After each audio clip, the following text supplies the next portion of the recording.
สวัสดีครับพี่น้องนี่ก็มาเบิ่งโครงการหนอง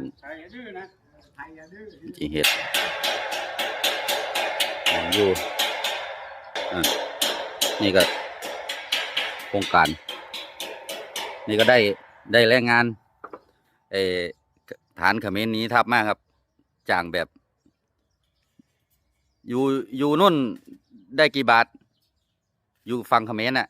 วันละ50 บาทบ่อีเขาจ้างแพงขนาดนั้นเลยอยู่ฟังเขมรน่ะฟังเขมรไม่นี่ก็อันนี้ก็รายงานหนีทัพมาเหมือนกันหนีทัพจากฮุนเซนมานี่ทางเขมรเขาจ้างเท่าไหร่มาไง50 บาท50 บาทบันไปทูมากระดัดหน่อยอ๋ออยู่บริหาร โอ้จ้างถูกเนาะ